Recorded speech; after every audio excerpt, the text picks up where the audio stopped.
बरईपुर गांव की उस सुबह में कुछ अजीब सा तनाव घुला हुआ था। बाहर से सब कुछ सामान्य लग रहा था। आंगन में टेंट लगा था, पत्तलें करीने से सजी थीं। हलवाई अपने बर्तन धोकर कढ़ाई तैयार कर रहा था और दूर दूर से लोग आने की बातें कर रहे थे। लेकिन अंदर हरिराम सिंह के घर में ऐसा सन्नाटा पसरा था जैसे कोई अनहोनी होने वाली हो। तभी बेटे मोहन की घबराई आवाज उस सन्नाटे को चीरती हुई निकली। बाबूजी, गैस खत्म हो गई। एक पल के लिए जैसे हवा भी रुक गई। हरिराम ने धीरे धीरे उसकी तरफ देखा, फिर अचानक गुस्से में फट पड़े। आज के दिन, आज जब पूरा गांव आने वाला है। मोहन ने कांपती आवाज में बताया कि एजेंसी में हड़ताल है। तीन गांव छान मारे, ब्लैक में भी नहीं मिली और अब दोपहर के 2 बजने में बस कुछ ही घंटे बचे। इज्जत का डर, बदनामी का डर, लोगों की बातों का डर। तभी बहू सीमा ने धीरे से कहा, बाबूजी, अगर आप कहें तो चूल्हे पर। लेकिन बात पूरी होने से पहले ही हरिराम गरज उठे, गीली लकड़ियों से धुआं होगा, खाना नहीं, और मेरी नाक कटेगी पूरे गांव में। लेकिन वक्त किसी के गुस्से से नहीं रुकता। मजबूरी में चूल्हा जलाने की कोशिश शुरू हुई। जैसे ही आग लगाई गई, गीली लकड़ियों से उठता काला धुआं पूरे आंगन में फैल गया। आंखों में जलन, सांस घुटने लगी। हलवाई पीछे हट गया। मालिक, ये तो नामुमकिन है। बाहर से आवाजें आने लगीं, कितना टाइम लगेगा। हरिराम की धड़कनें तेज हो गईं।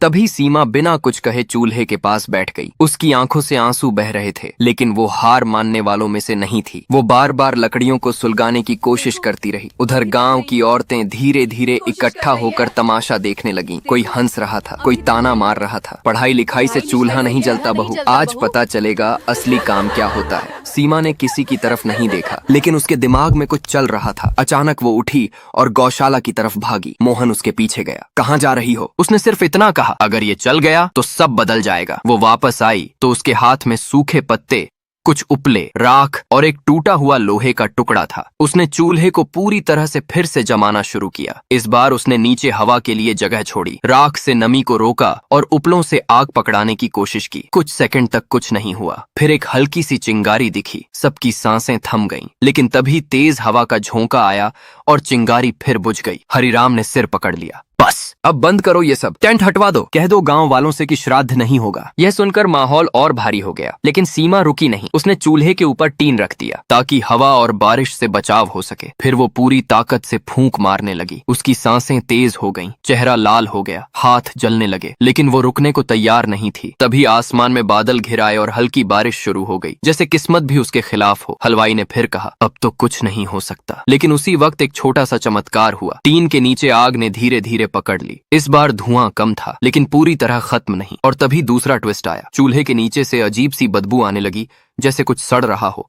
औरतें फिर हंसने लगीं। अब ये क्या नया नाटक है? हरिराम को गुस्से से ज्यादा अब डर लगने लगा था। अगर ये बदबू बाहर चली गई तो? तभी सीमा ने धीरे से मोहन से कहा, किसी को चूल्हे के पास मत आने देना। अब सस्पेंस और गहरा हो गया। आखिर वो छुपा क्या रही थी? तभी बाहर से आवाज आई, सरपंच जी आ गए। पूरे घर में जैसे करंट दौड़ गया। सरपंच देवकी नंदन अंदर आए। उनकी नजर सीधे चूल्हे पर गई, फिर उस बदबू पर, फिर सीमा के चेहरे पर। अभी तो धुआं ही धुआं था, और अब ये आंच और ये गंध। हरिराम कुछ बोल नहीं पाए। मोहन चुप था। सीमा काम में लगी रही, लेकिन उसकी उंगलियां अब कांप रही थीं, जैसे वो कुछ छुपा रही हो। सरपंच धीरे धीरे चूल्हे के पास आए, झुककर देखने लगे। तभी एक और ट्विस्ट। चूल्हे के पीछे से एक पतली पाइप जैसी चीज दिखाई दी, जो दीवार के पीछे जा रही थी। सरपंच ने भौहें चढ़ाई। ये क्या है? हरिराम के चेहरे का रंग उड़ गया। वो कुछ नहीं। लेकिन अब देर हो चुकी थी। सरपंच दीवार के पीछे चले गए, और जो उन्होंने देखा उससे उनका चेहरा बदल गया। एक पुराना ड्रम, उसके अंदर कुछ चल रहा था और उससे वही पाइप जुड़ी थी। पूरा माहौल जम गया। बाहर बैठे लोग भी अब खड़े होकर देखने लगे, अंदर क्या हो रहा है ये जानने के लिए। हरिराम के माथे पर पसीना टपक रहा था। मोहन की सांसें तेज थीं, और सीमा, वो अभी भी चूल्हे के पास बैठी थी, लेकिन अब उसके हाथ कांप रहे थे। और अचानक चूल्हे की आंच कम होने लगी। एक और संकट, अगर अब आग बुझ गई तो सब खत्म। और तभी सरपंच की आवाज गूंजी, ये गोबर गैस है ना? पूरा आंगन सन्न। औरतों की हंसी रुक गई। हरिराम की नजर झुक गई। लेकिन असली ट्विस्ट अभी बाकी था। सीमा ने धीरे से कहा, हाँ, लेकिन ये सिर्फ गोबर नहीं है। सब चौंक गए। मतलब? ये सीमा ने पहली बार सबकी तरफ देखा। इसमें उस गोबर का हिस्सा है जिससे आज सुबह इस आंगन को पवित्र किया गया था, और उसी से ये आग जल रही है। अब खेल पलट चुका था। जो चीज अभी तक गंदी लग रही थी,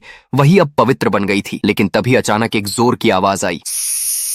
पाइप से गैस लीक होने लगी। आग कभी तेज, कभी धीमी। खतरा बढ़ गया। हट जाओ सब, मोहन चिल्लाया, लेकिन सीमा ने पाइप को अपने हाथों से पकड़ लिया। नंगे हाथ। गैस का दबाव बढ़ता जा रहा था। उसकी त्वचा छिलने लगी, लेकिन उसने छोड़ा नहीं। अगर छोड़ा तो आग बुझ जाएगी। उसकी आवाज कांप रही थी और बाहर 100 लोग भूखे बैठे थे। हरिराम सब देख रहे थे। उनकी आंखों में पहली बार डर नहीं, पछतावा था। सरपंच ने धीरे से कहा, रमाकांत, तेरी इज्जत तो ये बचा रही है। हलवाई ने कढ़ाई चढ़ा दी। पूरियां तलनी शुरू हुई। खुशबू फैल गई, लेकिन अंदर सीमा के हाथ जल रहे थे। और फिर एक आखिरी ट्विस्ट। जब खाना परोस दिया गया, सब खाने लगे। सरपंच उठे और बोले, आज जो खाना हम खा रहे हैं वो सिर्फ खाना नहीं है, ये मेहनत, समझ और हिम्मत की आग पर बना है। हरिराम रो पड़े। उन्होंने अपनी पगड़ी उतारी और सीमा के जले हुए हाथों पर रख दी। आज से ये घर तेरे भरोसे। और वही औरतें जो हंस रही थीं, अब चुप थीं, क्योंकि आज उन्हें जवाब मिल चुका था, बिना बोले।